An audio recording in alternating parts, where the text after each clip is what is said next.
आदरणीय व्यासपीठ व माझ्या बंधू-भगिनींनो, मी भारत वैभवी बी ए सेकंड इयर. आज मी लोकशाही अण्णाभाऊ साठेबद्दल काही बोलणार आहे. अण्णाभाऊ साठे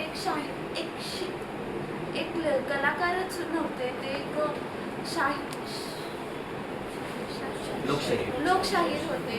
परत एक लेखक होते, एक क्रांतिकारी होते, एक समाजसुधारक होते. त्यांचे अनेक रूप आपल्याला बघायला भेटतात. एक उत्कृष्ट कलाकार तर आहेत, त्या सगळ्यांनाच माहिती आहे. एक डफली आणि ढोल हे फक्त तमाशासाठी नाही तर अन्यायाविरोधात बंड पुकारण्यासाठीही वापरला जातो, हे त्यांचं म्हणणं होतं आणि त्यांनी ते केलंही आहे. त्यांच्यावर डॉक्टर बाबासाहेब आंबेडकरांचाही प्रभाव होता. डॉक्टर बाबासाहेब आंबेडकरांच्या बद्दल त्यांनी भरपूर लिहिलेलं आहे आणि त्यांनी संयुक्त महाराष्ट्र चळवळीमध्येही आपलं योगदान दाखवलेलं आहे.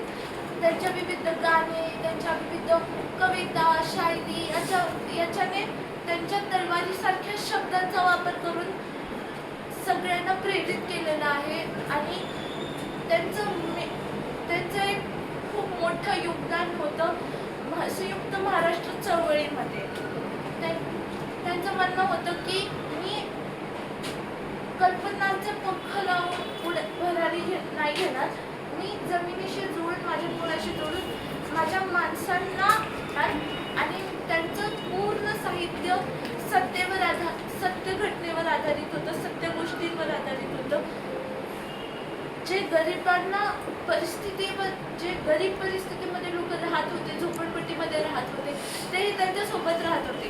ते इतके मोठे साहित्यकार होते की त्यांनी ठरवले असते तर ते महालात राहू शकले असते, मोठ्या घरात राहू शकले असते, म्हणजे इतकं त्यांच्यापाशी मानधनही येत होतं. पण त्यांनी तो आयुष्याची जिंदगी नाकारून त्यांनी गरिबीची जिंदगी स्वीकारली, झोपडपट्टीमध्ये राहणं स्वीकारलं, त्या लोकांशी जोडून राहणं स्वीकारलं, जेणेकरून त्यांना त्यांच्या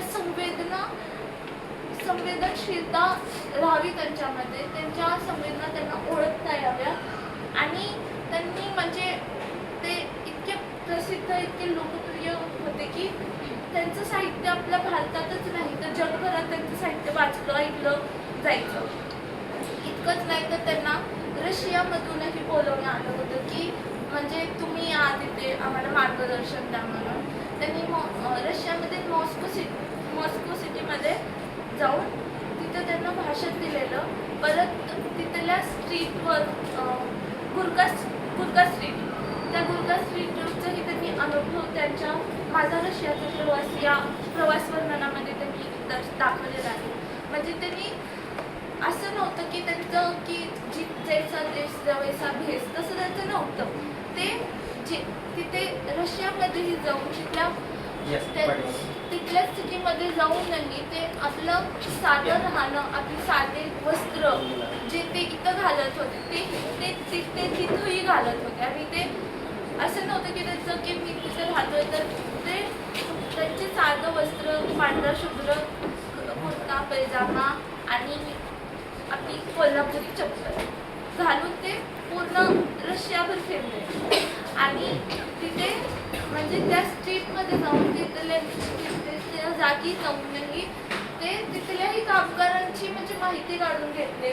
तिथं कसं समानता पद्धत आहे, म्हणजे तिथल्या कामगारांनाही ती सेम पद्धत सारखी वागणूक दिली जायची आणि इथंही सारखी म्हणजे मी कामगार मी मालक असं तिथं नव्हतं. हे इतक्या अभिमानाने, इतक्या आनंदाने ते त्या प्रवास वर्णनामध्ये त्यांनी त्यांचं वर्णन, त्या गोष्टीचं वर्णन केलेलं आहे.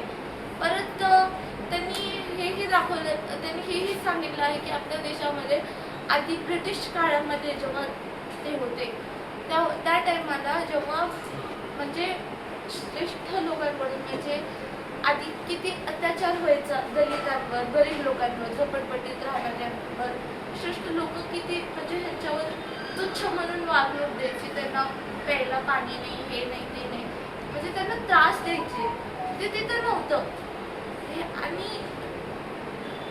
आणि अण्णाभाऊ साठेंचं पूर्ण संपूर्ण साहित्य हे दलितांच्या, गरिबांच्या, झोपडपट्टीत राहणाऱ्यांच्या ह्याच्यावर होतं, त्यांच्या जीवनावर होतं.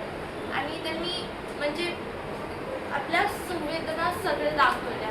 त्यांचा 6 महिने त्यांनी सांगली ते मुंबई 6 महिने प्रवास केला. कसा प्रवास केला असेल त्यांनी?